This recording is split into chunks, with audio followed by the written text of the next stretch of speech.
This afternoon we have two addresses by Father Chris Ryan, and there's going to be a break in between with afternoon tea.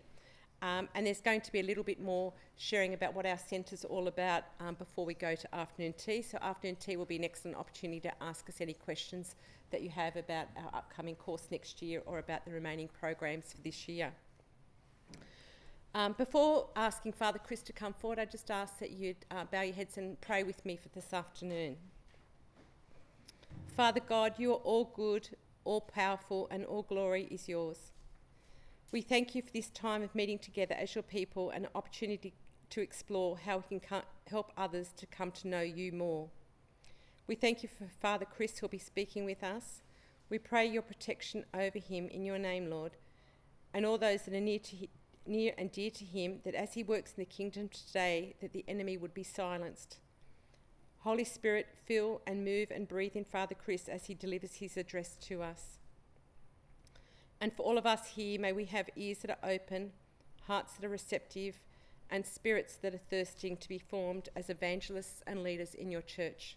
Amen. For those who weren't here last time, I'd like to introduce Father Chris to you. So Father Chris, also known as Reverend Dr. Chris Ryan, MGL. He likes to be known just as Chris, though, that's what he'll say. He's currently the parish priest here at Penshurst and Peakhurst, which you're probably aware of.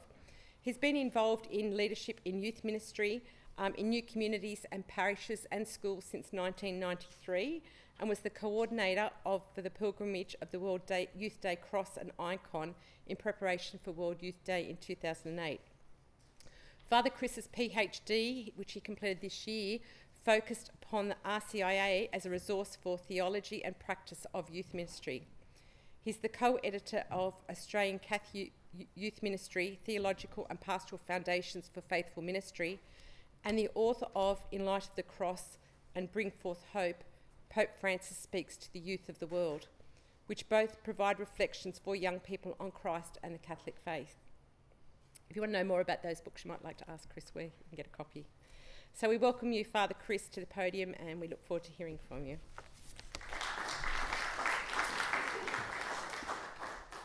Thanks, Fran. Hi, thanks very much for being here, and I'm hoping that this might be helpful wherever you've kind of come from and what you've got kind of on your mind and heart for today. The title of the talk, or the conversation really, because I'm going to get you to do a bit of work, is Uncovering the Church's Process for Evangelisation. So, and as Fran mentioned, the first talk that we looked at was actually looking at a little bit about the world in which we live, the socio-cultural context, which is another way of saying what are the key ideas and attitudes and perspectives of people today. Part of it, so this is unpacking some of my doctoral research, but while that was directed at youth ministry, what I'm going to talk about today is, as you'll see, applicable to people of every age group. Okay? So before I get into the topic specifically, what I wanted to do was suggest to you all that if you're involved in ministry of any kind, that you're a practical theologian. Okay? You're a practical theologian. I sometimes say to people when they ask what my field is, I say, well, I'm a practical theologian. I work in practical theology, which always makes me think that some parts of theology sound very impractical. And maybe if you've ever sat in a conversation around the Christological controversies of the 4th century and the 5th century, you might also think that that's actually the case. But all good theology should be practical. However, the area of theology that I work in is really an area which looks very strongly at practice. How do we engage in a practice of ministry that's going to be fruitful and effective? So to just sort of unpack that a little bit. This is not peculiar to theology. There's lots of the social sciences would talk about the theory-praxis loop. And the idea here is that theory should lead into practice and practice lead into theory. Or better, we actually really begin in practice and we have an operative kind of theory that we're working out of, and then that practice will take us back into theory and then back into practice.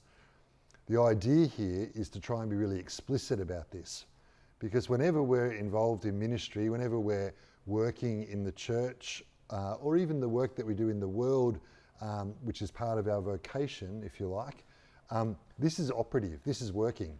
We have like a mental model, if you like, which is another name for a theory, about what's happening, about how God acts in the world, about our part in that action. And we want to try and make that more explicit because that'll help shape what we do and how we might do it more fruitfully. Okay, so this loop is really, really important. Okay, so what we want to try and do today is explore that and open it up a little bit further.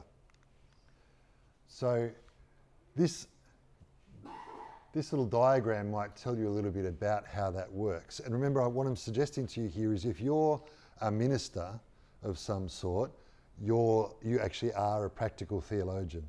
It's not that that's necessarily your professional expertise, but you're a practical theologian because you're moving through that theory-praxis kind of loop. Okay? So what practical theology starts with is our present experience, or some aspect of our present experience. And then from that, there's a moment or some moments of reflection and evaluation. And the practical theological method would say there are two kind of areas you want to draw on for that. One can be the social sciences. So if you were here last time when I spoke about our world today, and particularly young people's attitudes to faith and spirituality, I was drawing upon sociology, which is one of the social sciences. Okay, so that was to inform what we're doing.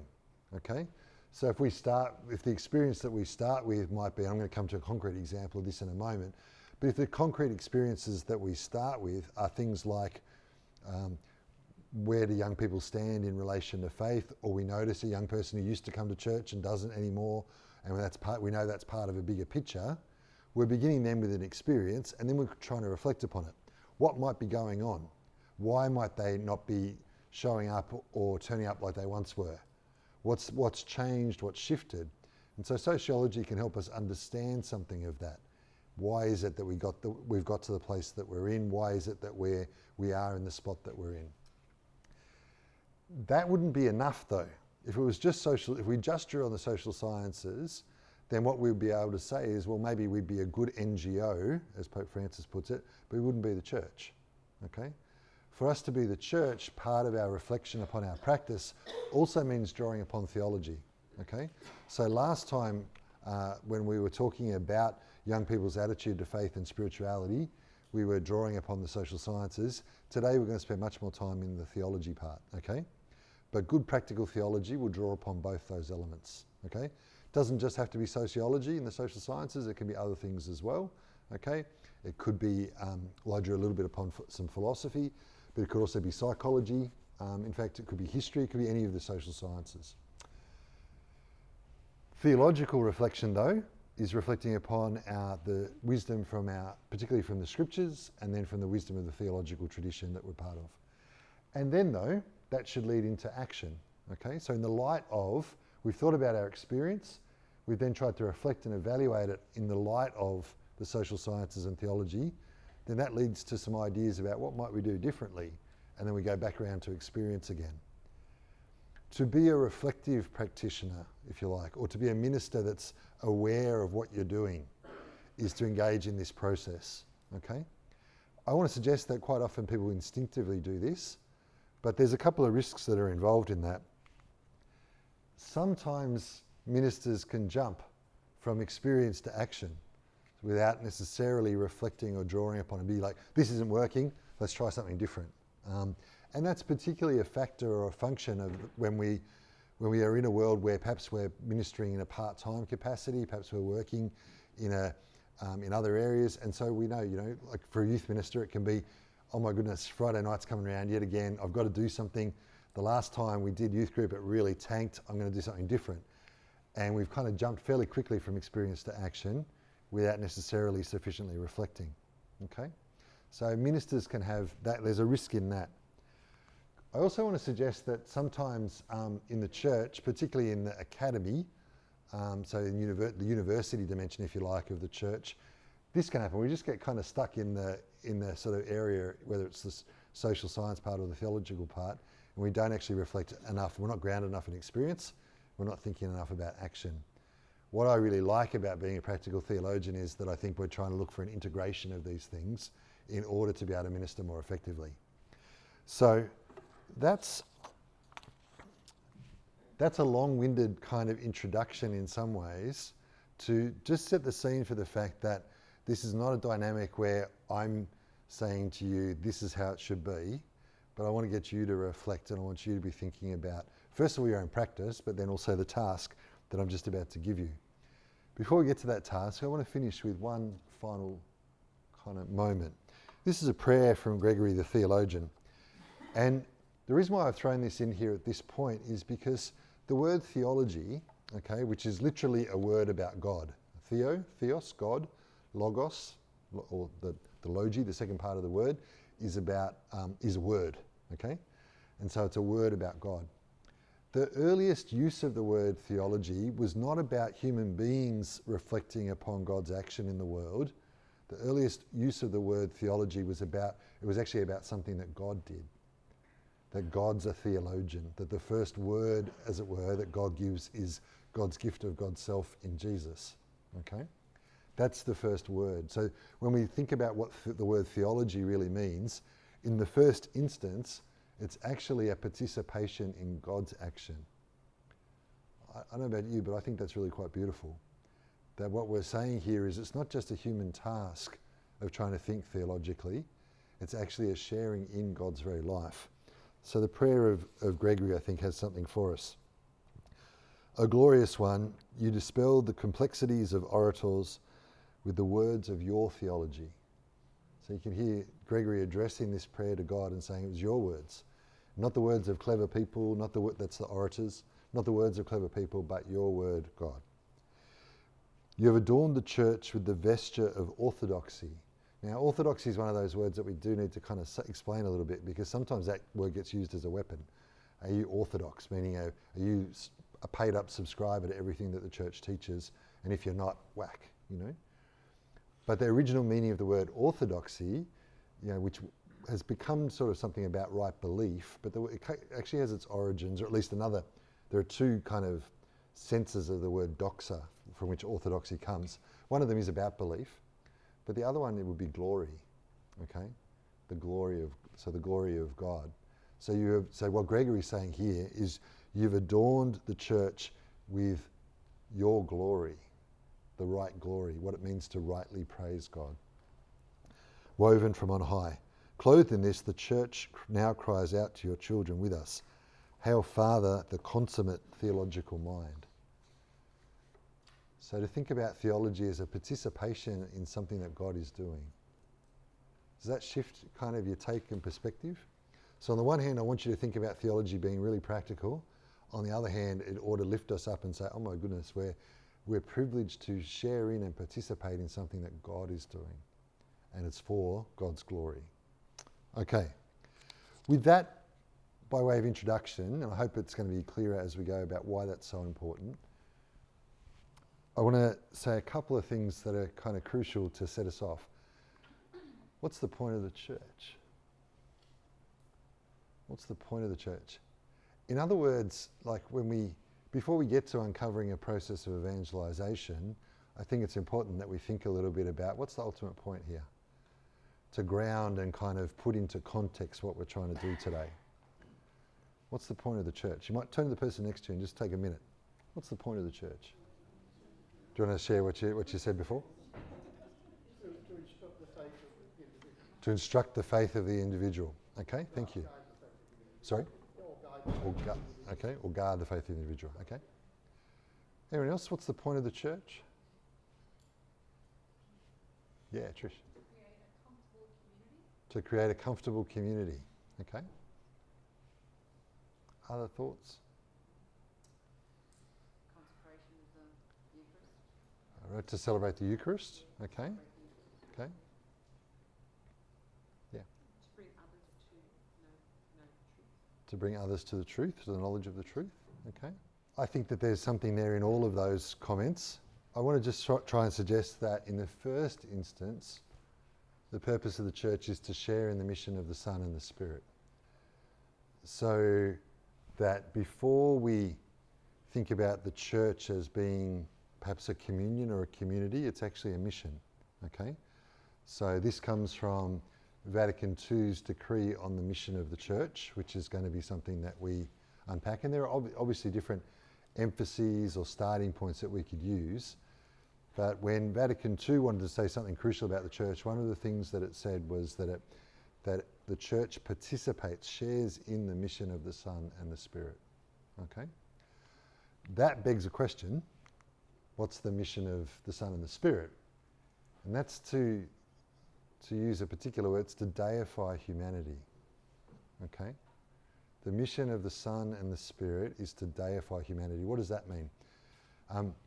Actually, the earliest theologians of the church, that we call the fathers of the church, captured it best. I think they said that the Son of God became one of us so that we might become God.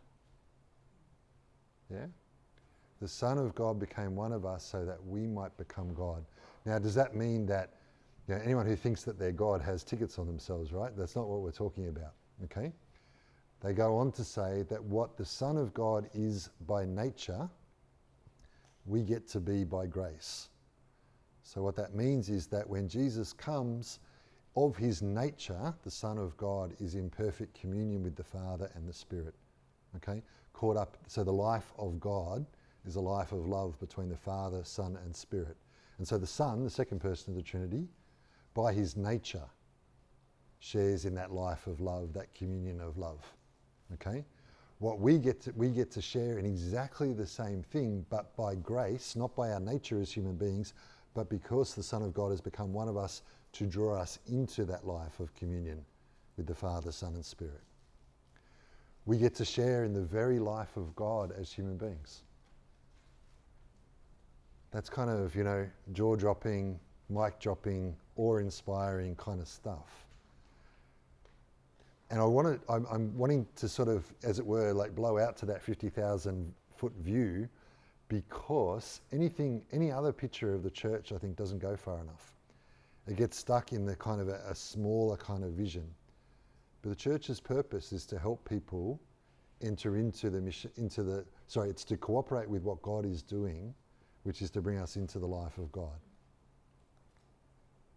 Do you see how that's so different from, I'm going to do something for God? Because I'm sharing in what God is already doing. The church is participating in God's action, not trying to do something for God. Okay? We're sharing in the very mission of God, which is to bring people into the life of the Trinity. And the word for that in the church has always been deification. Strong word. It's to really stress that we share in the very life of God. We don't cease to be creatures. We don't cease to be human beings. But we share in the very life of God. The other part of that then is that through that the whole of the cosmos is glorified. The whole of creation is actually brought into the life of God. There's some practical implications for that, because the next part of that is to say that for us to be truly deified also means that we become truly human. So any conception of this that sort of says we leave our humanity behind is completely, to kind of mess up what I was saying before about that particular word, it's not orthodox, okay? It's a heretical position. We don't leave behind our humanity. It's actually the full realization of what it is to be human. To live the life of love with God that we're called into is also to become more fully human. What follows from that is that part of the mission of the Son and the Spirit is to truly humanize the world, to truly make the world a place that is human as God intends humans to be. Okay? So, next step. There is no new humanity, though. There is no new humanity without new persons who are renewed by baptism. That's actually more or less a direct quote from Paul VI's statement in Evangelii Nuntiandi. Okay, so EN 18 says that you don't get a new humanity, you don't get a transformed human race without people who have become new creations through baptism. And another way of putting that is that they're made disciples. Okay? So this is the context of which I want to talk about evangelization, that its ultimate purpose, anything less than thinking about evangelize's ultimate purpose being not just me personally, but the whole human race is sharing in the very life of God, and therefore also the true and full humanization of humanity, as it were, that we are all together truly realizing our humanity. Anything that falls short of that is falling for a penultimate goal rather than an ultimate goal. Yeah? If evangelisation is about making more members of the church per se, we've fallen short of its ultimate goal, right? Okay? Now, what we're saying here is that it's through the church that people come to know Christ and are drawn into the very life of God. Yeah? Okay, so it's not dispensing with the church, but it's also not making the church an end in itself. The church exists to make Jesus present. The church exists to draw us into the very life of God. Okay? So that's why, to put it slightly crudely, bums on seats is a terrible measure of how well we're doing. Okay? Okay? Because it doesn't tell us anything about the relationship with God that somebody's been called into, or whether they're becoming more truly or fully human. Now, at the same time, okay, what we're saying is that becoming disciples really matters. So can you see how these goals all kind of cascade into each other? It's a bit like the Russian doll kind of thing. Our task is to make disciples, but with the ultimate goal. Remember Jesus' teaching, the last thing he says in Matthew's gospel before he ascends to the Father is, go make disciples of all nations, okay? But what we're meaning when we say, what Jesus is intending in saying that is that a disciple is somebody who shares in the very life of God. Tonight and tomorrow for Sunday Mass, we're going to reflect upon the Our Father, okay? Think about it for a moment. It's a prayer we pray every day. But when you say Our Father, okay, when you're praying as Jesus teaches you, and when you're praying as he did, you're saying, I'm sharing in the very life of God. I'm getting to call God the same thing that Jesus got to call God. That's the goal. That's the purpose. Okay? So, with that in mind, here's the question that I want to ask. Imagine that you've got, and you probably don't have to imagine, it's probably you can draw upon real human experience, your real life experience for this. Imagine that you've got a friend who is completely unconnected to the church, has never heard much about faith. If on the occasional moments when they talk about it, perhaps they're kind of a bit anti. Perhaps also when they talk about it a little bit, you think to yourself, they really don't understand what I understand. They haven't really experienced what I've experienced, okay? So are you getting a little picture of this person, okay? Could be a young person, could be an old person, age doesn't matter. This is somebody who is in every way disconnected and uninterested with the church, okay? And therefore with the life of faith and being a disciple, okay? So if that's where it starts, and what you want for that person is that they would be deified, what you want for them is that they would come into that life of love in communion with the Trinity. If you want that for them, how is it that they're going to get from there to the point where they can say, yeah, I'm a committed disciple of Jesus? How is it that they get to the point where they say, yeah, Mass really matters to me, it's the centre of my life. I pray every day. I want to serve others both in the church but also in the world. I want to lay my life down in love for others because I know what Jesus has done for me. How do you get from there to there? So I want you to turn to the person next to you again, and I want you to tell each other first. How do you do it? How do you help that person get from not interested, not even curious, to I'm fully committed. I'm passionate about this. This is the most important part of my life. I'm ordering my life around it. So discuss for just a moment. Everything that's been said is something that you've learnt from maybe experience or from your own kind of interactions with people. Part of what the practical theological task does is to say, let's think about this theologically and what kind of resources could we draw upon in order to work that out. Now remember, it will come from good practice if it's good theology, okay? So, what's that practice, okay? Or what's that theology rather? At the Second Vatican Council, the document that I've already referred to, which is a document about the mission of the church or the missionary activity of the church, the bishops at the council said, here is a process, okay, of how evangelisation works. Now, that could sound like a bunch of old guys, and particularly at Vatican II, a bunch of old, largely white guys sitting in a kind of rarefied tower talking about a process that seems well removed from the situation. But without going into all the whys and wherefores and how it works, the process that they described came from the experience of missionaries, okay? Came from the experience of people working with people who had never heard the gospel, who had never heard about Jesus, and how they were being led into a process of encountering, discovering. So it originates from practice, okay? And part of the litmus test of that will be, and I think you've already touched on this in some of your responses, is it will ring true to the experience that we've had, okay, of trying to do some of this. So what was that process?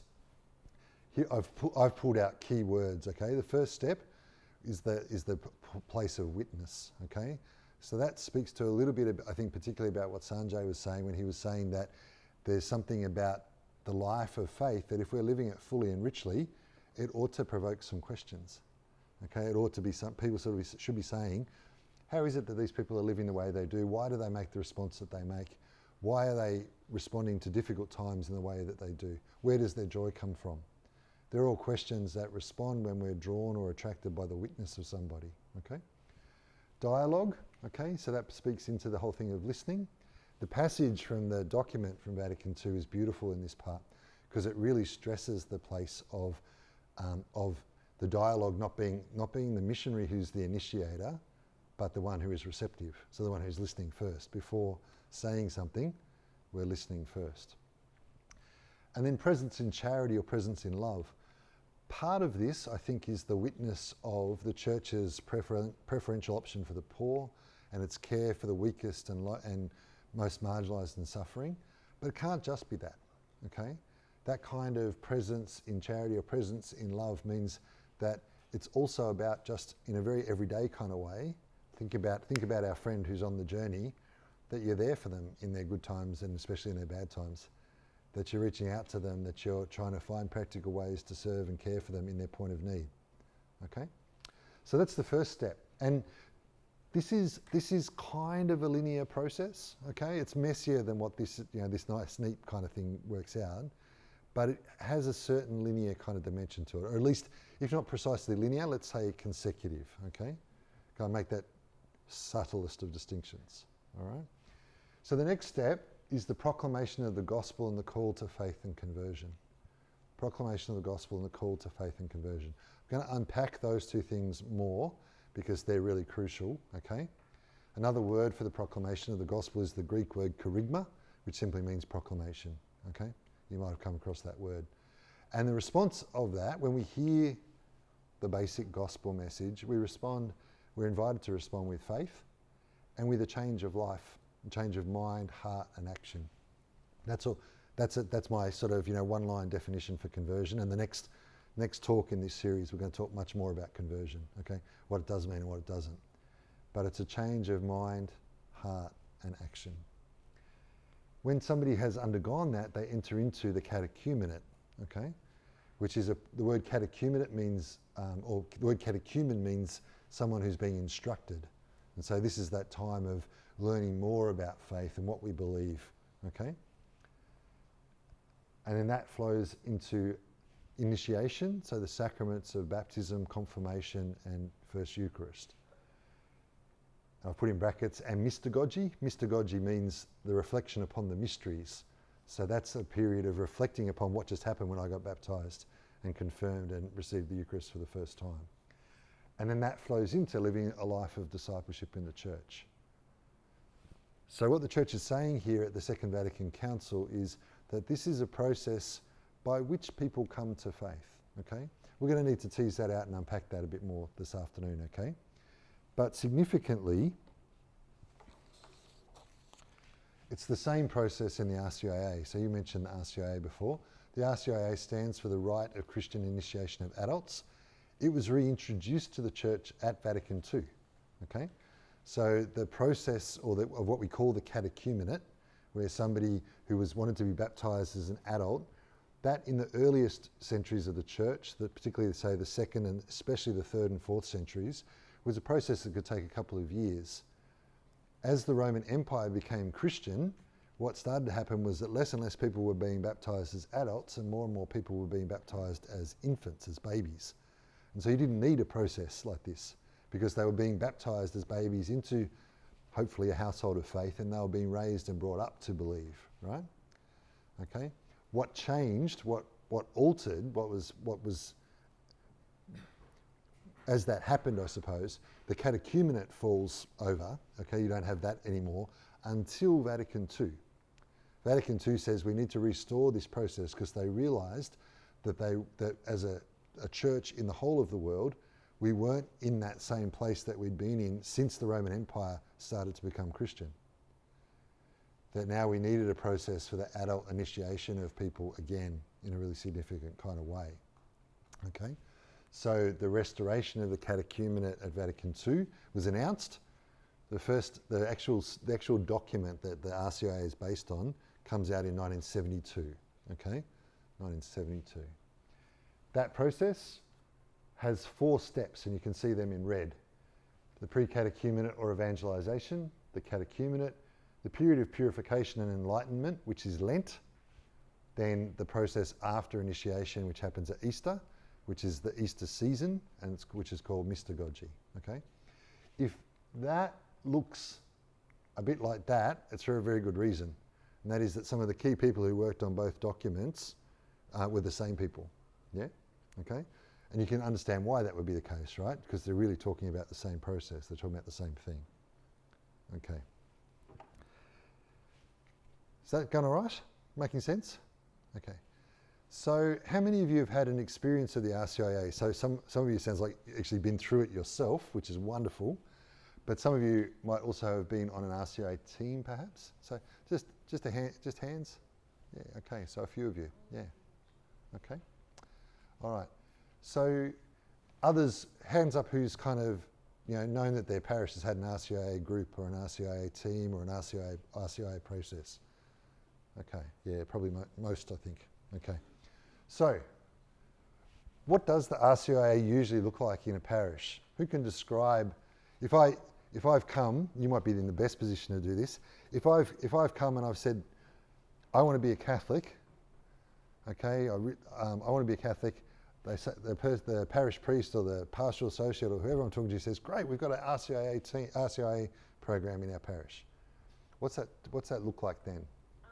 For me, it was Alpha was already running. Yep. So when I walked into the parish looking, they sort of said, awesome, why don't you join our RCIA, our Alpha program? Alpha first, They yep. gave me the contact numbers of the lady who runs the RCIA, who was Yep. doing the Alpha. Yep. So I got in touch with her. I went along to, I think they were up to about session 4 in Alpha when I joined. So I sort of went through Alpha with them, so I did the Alpha. Then we went into RCIA, which was then going into talking more about the different things that happen, so about the Eucharist and how even though I hadn't done my confirmation, I could still go up for a blessing. So I was walking through all those sort of steps and Yep. what happens in church, what's part of the Mass. So it sort of gives you some background and understanding of what the RCI program and what the outcome. So all this is leading up to you either if you've already baptised, doing confirmation like I did because I've been baptised as a baby, or then as having been baptised as an adult, which the lady who did walk through it, she came from the Buddhist faith, so she was actually baptised at the same time. So hers was a lot more in depth because she had to go through baptism and do a lot more than what I did. Great. And then going through that, and as the celebration of that was Easter Yep. for us 2018. And then sort of then becoming more fully operable in the community. So Okay. what ministries I've joined the Eucharist ministry Okay. since then. Yep. And I'm an alcoholic. I love Alpha. I think it's a great way to do discipleship Okay. and stuff.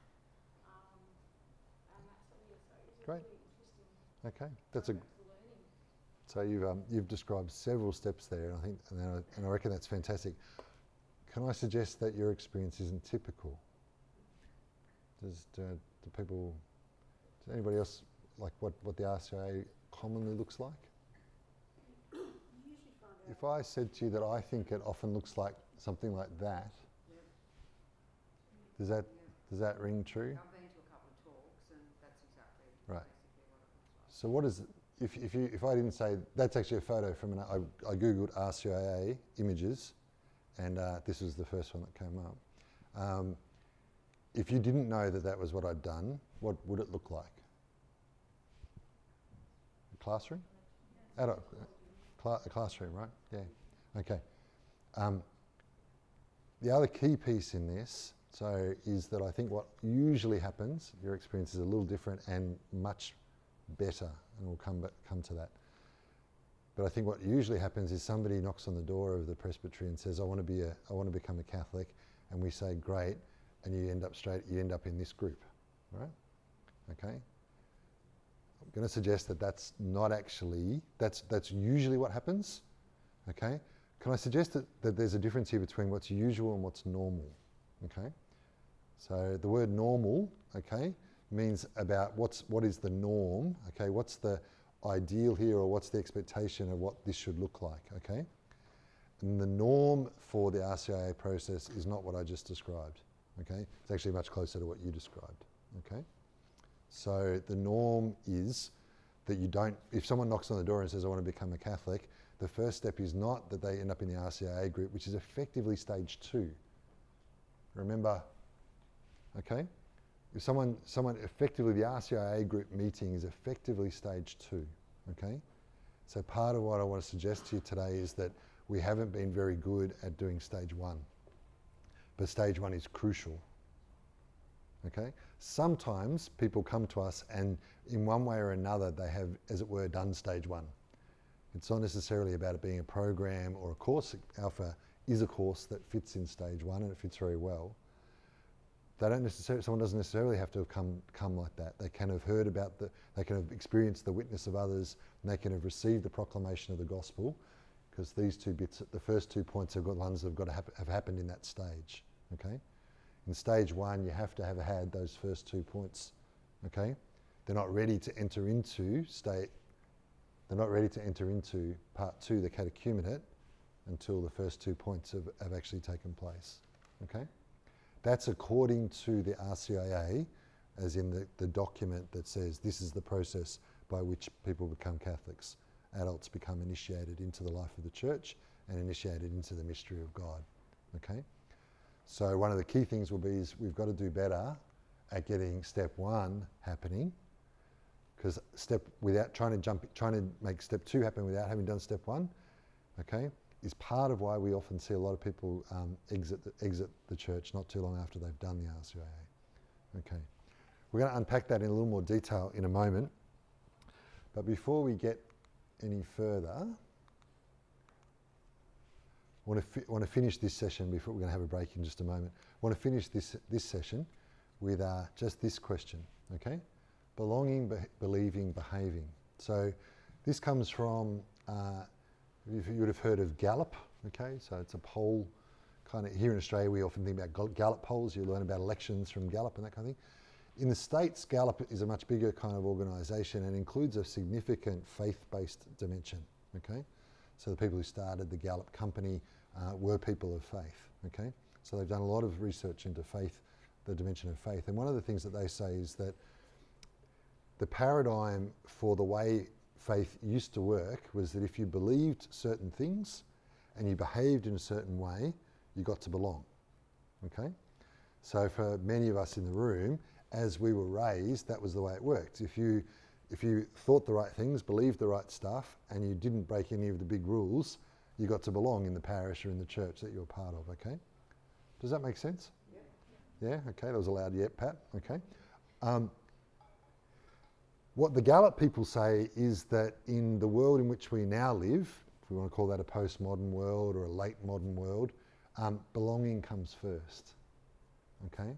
People belong before they believe, and only then do they come to faith, and only then do they actually start behaving differently. The question I want to leave you with as we go into the break is, does that actually,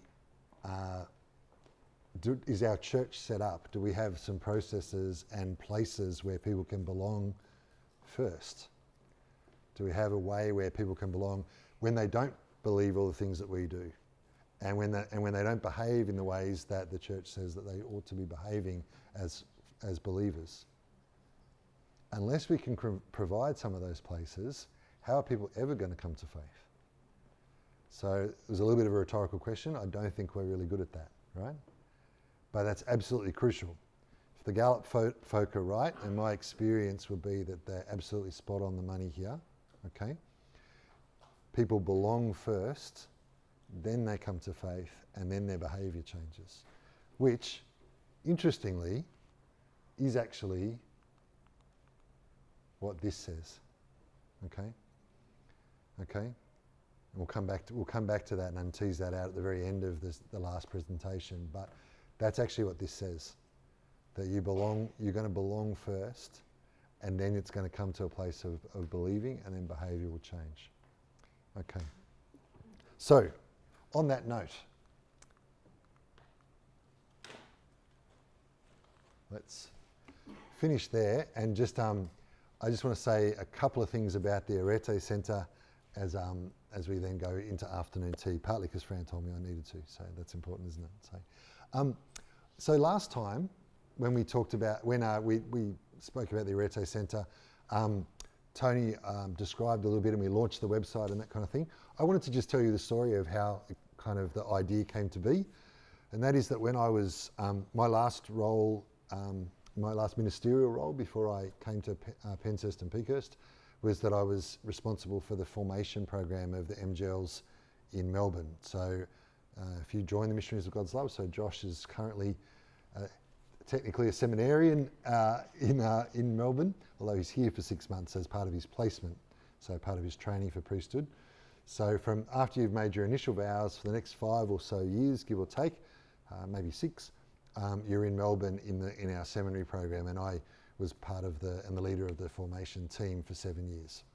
So I never put my hand up for that job, and I loved it some of the time, and I earned the big bucks they paid me some of the time too. But one of the things I used to think about a lot in that was the whole thing of how do I prepare these guys for service in the broader church? What do they need to know? Okay. And the other thing that animated my attention was really too is that a crucial part of the Missionaries of God's Love has always been that we've understood ourselves to be wanting to raise up lay people in leadership as well, okay, for lay ministry in the life of the church.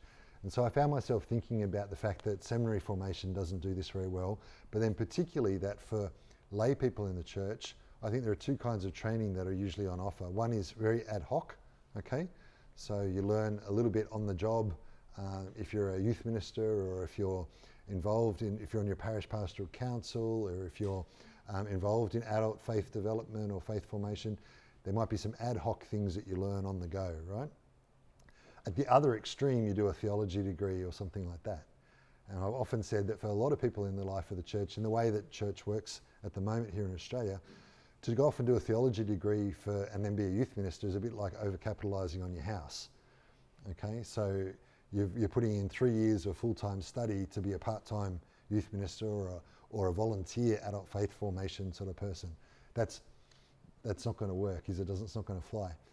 I thought that there needed to be a space in between those 2 things that actually provided a solid formation, but that was manageable and possible for people who weren't full-time workers in the church perhaps, or at least not yet.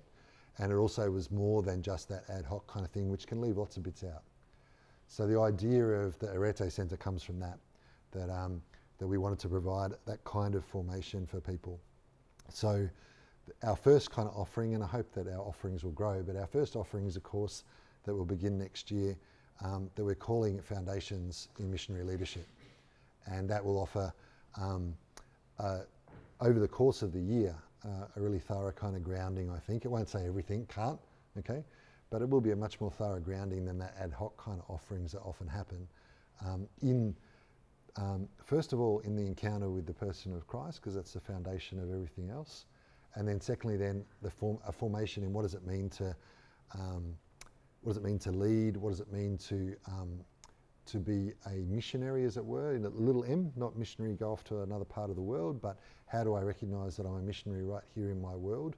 Whether I'm in a role in the church like a youth minister, or whether I'm a very active parishioner, okay?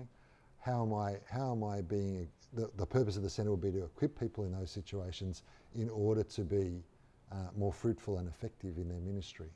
Okay, so we're talking about 3 parts or 3 phases to that. We talk about encounter, we talk about a formation kind of phase where people are learning more about their faith, but then also a very active missionary kind of phase where people are actually exercising leadership, where they're learning about, as they reflect upon their exercise of leadership, how do they do that better, how do they improve upon it.